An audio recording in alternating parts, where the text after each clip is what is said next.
The Jaguars were in Houston yesterday to take on the Texans for the second time this season. The last several minutes of the fourth quarter were quite stressful, but the Jags prevailed 24-21. Alessandra Pontbriand, sportscaster at our news partner WJXT, joins us now to break it all down. Welcome, Alessandra. Thanks. Wasn't that a fun game to watch? Oh, you think so? Oh, I think so. Okay, not everybody did. You know what? I not even as a sports reporter, but just watching it with how exciting it was at the last few minutes. It was so much fun to watch. And I always think, I'm like, how are people not football fans?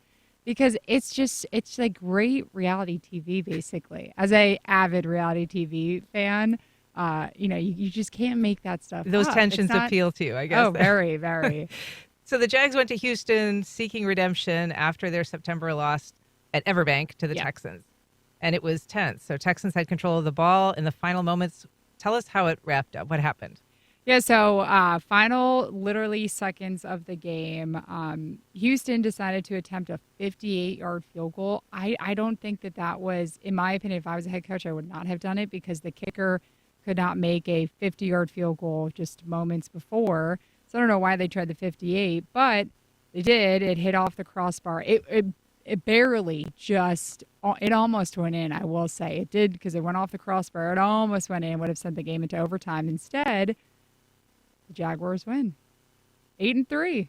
They were atop the AFC. They were the number one seed in the AFC, but then, of course, the Chiefs played and the Ravens played, and the Ravens are going into their bye weeks. They're 9-3, so that's why they're atop the top seed in the AFC. But it's looking really good for the Jaguars. This is a big boost for them. Oh, absolutely. You're looking at, this was the 44th meeting between these two teams, the second time ever that both teams were over 500. So easily you could say that was the biggest game of the rivalry between the Texans and the Jaguars. Now the Jaguars, they have a over 90% chance to win the AFC South title. Possibly, quite possibly, could have the number one seed overall in the AFC, which means that they would have a first-round playoff.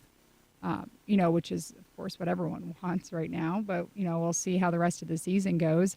Yeah, this is huge, though. Huge. Trevor Lawrence, he was only 4 yards away from his single-game career high of 368 passing yards. Big passing game. Oh, huge passing game. And all season, last game, we got to see it against the Titans, how he was able to connect and the offense really clicked.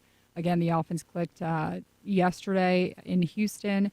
And yeah, Trevor Lawrence, he did a phenomenal job. Absolutely phenomenal job.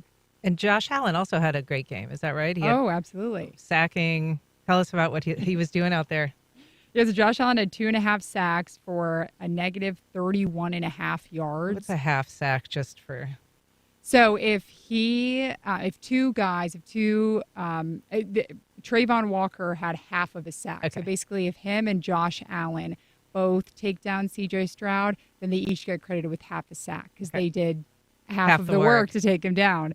So he had a phenomenal game, and this is his year that he needs to play really well. He's going into a contract year next year or in the off season, so he played really well. He now has 12 and a half sacks or 11.5 sacks, which is a new career high. Allen has 12 sacks, which is a new career high because he had 11.5 sacks, which became a career high. And then literally a few plays later, now he has 12. So, yeah, Josh Allen had a remarkable year. Being able to get to C.J. Stroud was the key to this game. Because explain that. In September, they really weren't able to. C.J. Stroud was able to do whatever he wanted. And he is so good as a rookie. He's playing like a veteran quarterback. Very calm, very cool, collected. He waits until he sees that opening to pass. A lot of rookie quarterbacks, Bryce Young with the Panthers, who is a former Alabama Crimson Tide football player. That's where I went to college.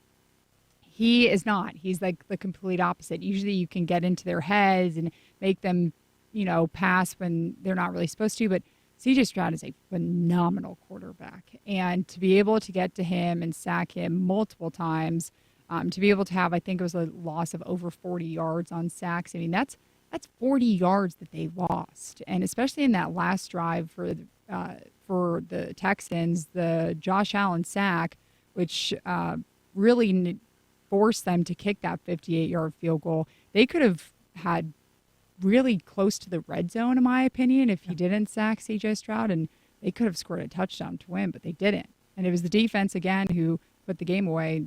Jaguars should be very happy with this one. And so Jaguars at home next Monday playing the Bengals. Yeah. Projections? What are your projections? I think the Jaguars will win. Joe Burrow's out, so I think the Jaguars win. Monday Night Football, they're on a hot streak right now. It's going to be a fun game. My first night game in Everbank Stadium. I'm so excited. Oh, fun. Hopefully it's not too cold. Yeah. Bundle up, maybe. Yeah, right. Well, thank you, Alessandra, so much for being here. Appreciate it, as always, your wisdom on the you. Jags.